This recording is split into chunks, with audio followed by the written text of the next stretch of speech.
Segundo Congresso de Geriatria e Gerontologia da Prevent Senior. Nessa segunda edição, o tema é Nossa História, 15 anos de prevenção. E nesses 3 dias de congresso, várias palestras, trocas de conhecimento e, claro, muita confraternização. Sucesso essa segunda edição do Congresso, né, doutora Vanessa? Hoje é o primeiro dia do Congresso, a gente teve um público almejado, né? Conseguimos mais de 300 pessoas inscritas, vários profissionais da área de saúde, profissionais da Prevent, de fora da Prevent, e a qualidade do Congresso está muito boa, a gente está bem satisfeita, sim. Hoje nós tivemos a palestra Comunicação de Má Notícia, que está em voga, né? Como comunicar ao paciente, ao familiar, uma notícia ruim, uma doença, alguma condição um pouco mais de difícil tratamento. Nós tivemos também uma sala de narrativa que aborda um pouco a parte de sentimento, emoção, né? Então, na verdade, o intuito do congresso mesmo é ser um congresso misto. A área médica, né? A abordagem de doenças e tratamentos médicos de um modo geral, com a área de relações humanas, das relações familiares, porque tudo isso junto faz parte do atendimento ao paciente idoso. E é esse conceito que a gente vai estar usando para falar da família. Então, a família vai precisar fazer o luto daquele parente, daquele familiar que já não é mais o mesmo. Como dar uma má notícia a uma pessoa que está com a morte na frente dela, digamos, ou com uma doença muito grave. As vantagens de se ter um tratamento nesse momento, que na verdade não é uma terapia familiar, mas é uma intervenção pontual nesse momento em que a família recebe a má notícia e é tão atingida, ou talvez até muito mais atingida do que o próprio paciente. Essa é uma questão que a gente precisa aprender do mesmo jeito que a gente aprende a tratar as pessoas dentro da faculdade, né? Então, é uma área nova que tem despertado o interesse de várias profissões, porque não é específica da medicina. E quando essa família recebe essa notícia, ela também é atingida como até mais do que o próprio paciente. Porque quando um médico dá uma má notícia para um paciente, né, que seria um diagnóstico médico grave, em torno dele tem toda uma família que também recebe essa má notícia e também sofre os impactos que essa má notícia vai causar. Quanto mais pudermos tocar nesse assunto, quebrar esse pacto do silêncio que é feito muitas vezes, porque isso não passa de uma tentativa da família de afastar a dor que uma má notícia traz. Não só a dor, como a angústia, os medos, sem saber o que fazer diante daquilo, né? Então, o pacto do silêncio é uma forma de negar este momento e muitas vezes negligencia um tratamento que precisa ser feito. Então é importantíssimo que todos os profissionais possam ter acesso às informações, acesso às técnicas e também a técnica que nós desenvolvemos de ajudar a família a desenvolver essa capacidade de enfrentamento para seguir adiante com essa dor. Porque ela vai sofrer o que nós chamamos de atravessamento do real. Qual a expectativa para o congresso desse ano, doutor? Eu estou assim, bastante ansioso, né? É a primeira vez que eu venho. Na verdade, o Instituto Tadashi Kanemoto já prestou algum serviço para a Prevent Senior, mas é a primeira vez que eu, pessoalmente, venho, né? Então, quero fazer alguma coisa que seja útil para alguém. O máximo para cima. Mais um pouco. Mais um pouco. Aí, tá bom, pode sentar. Na verdade, a parte preventiva, né? A gente vai trabalhar com o que a gente chama de 6 saúdes e trabalhar exatamente a parte de consciência e prevenção dessas 6 saúdes. Eu não acredito que exista alguém que de repente não queira, de repente, ser feliz ou bem sucedido. Quem quer ser feliz e bem sucedido? É verdade. Tem gente assim.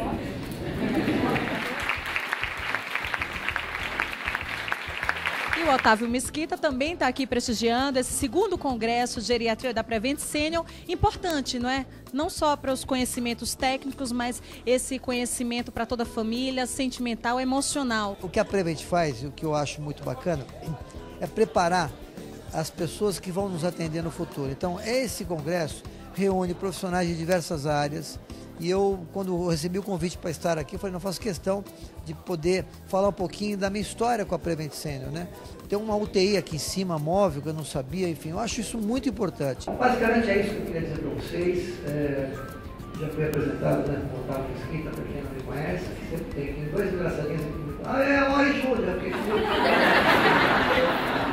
faço faço televisão há 25 anos e sempre tem um funhanhento que fica ali.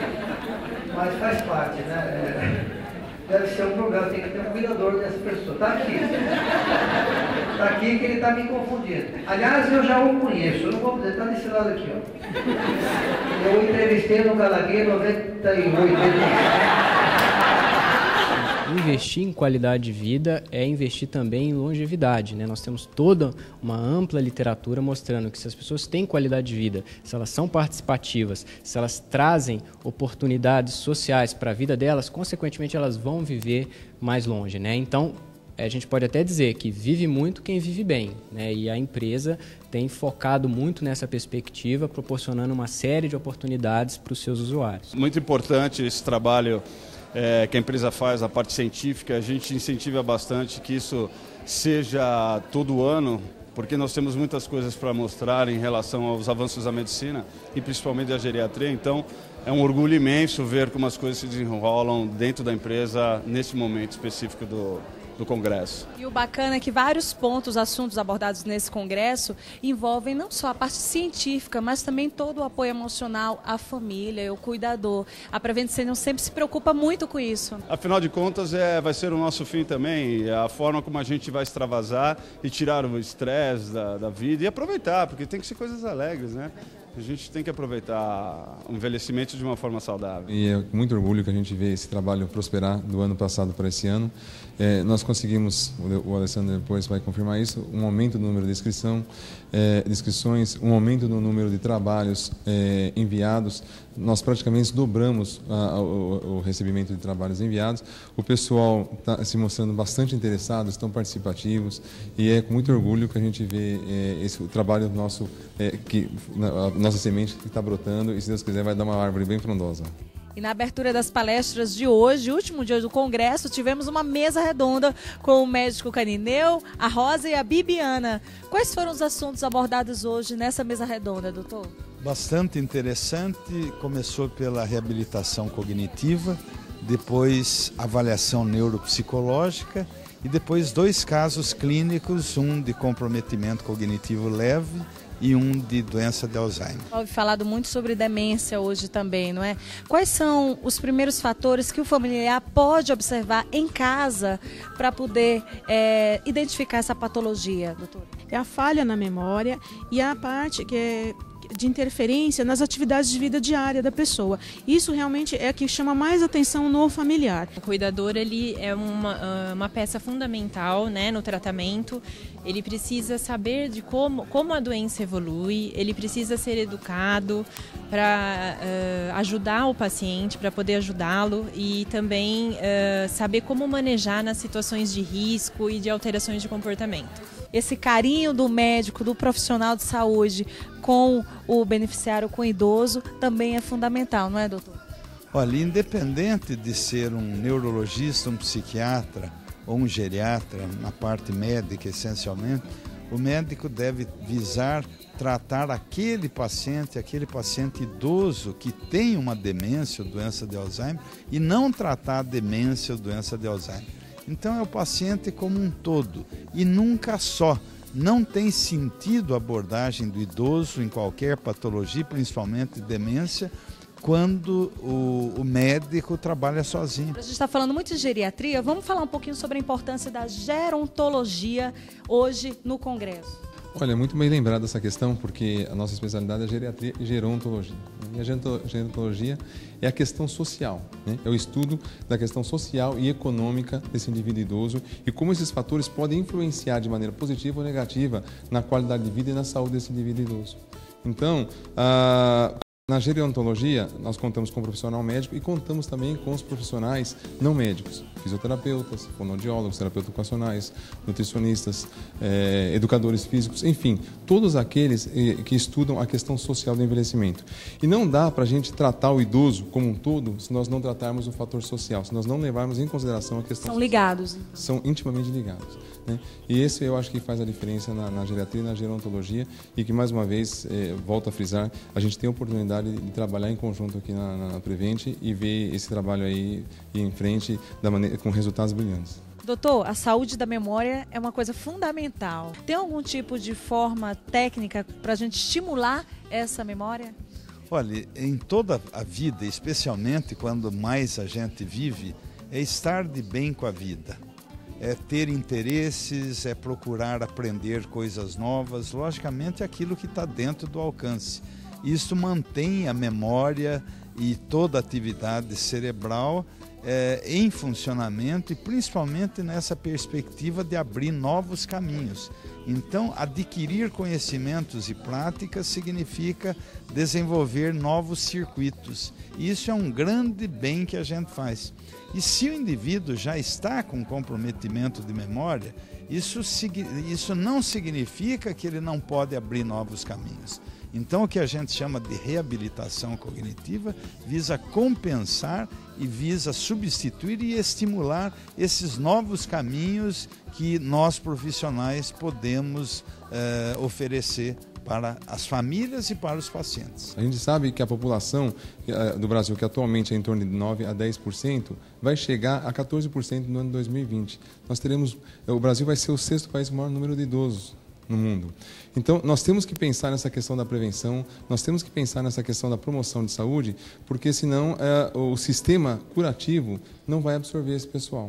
A gente tem todo um pessoal que trabalha junto com a gente, que nós temos aí o núcleo de apoio ao cuidador, né? Nós temos o familiar, nós temos o pessoal da avaliação domiciliar, né? Nós temos o pessoal da central das colmeias que dão suporte. Então, assim, é o geriatra trabalhando em equipe multidisciplinar, como está lá no livro, como nós aprendemos lá na nossa formação, e aqui a gente consegue desenvolver isso e a gente consegue enxergar o resultado desse trabalho todo. Essas oficinas de promoção à saúde realmente são importantes, elas realmente fazem a diferença no tratamento, até no envelhecimento mesmo do beneficiário, não é isso? É nessas oficinas que não só as pessoas vão ter oportunidade de se educar para o futuro, como também vão colocar a vida ativa que é necessário numa perspectiva de prevenção, né? Além de todas as atividades que são desenvolvidas, é importante essa parte de autocuidado, de educação numa perspectiva preventiva ao longo da vida. E as oficinas têm um papel fundamental nesse sentido, né? Arlequim está chorando pelo amor da Colombina no meio da multidão. Hoje a gente teve até familiares que participaram do congresso e beneficiários que têm interesse na área da saúde, né? Um congresso científico, mas sempre tem novidades até para o público leigo, né? E foi bem-vindo, essas pessoas foram muito bem-vindas. Esse ano a gente não teve nenhum workshop para os leigos, mas a gente recebeu esses leigos nas palestras e foi muito legal. E ano que vem, só para já fazer a propaganda do próximo, pode? Só para marcar a data. Já tem data, né? O 3º congresso Prevent Senior de Geriatria e Gerontologia vai acontecer em 23, 24 e 25 de junho do ano que vem, de 2013. Mas não só de palestra, né, vive um congresso. As nossas atividades, a nossa programação sociocultural também é intensa. Hoje nós temos show da banda Os Incríveis, que vão tocar os clássicos da Jovem Guarda, que também são senhores de idade, estão comemorando... São beneficiários. Sim, estão comemorando 50 anos de carreira. Amanhã nós temos uma banda de rock, uma roda de samba. É música, palestra, conhecimento e cultura para todos os gostos.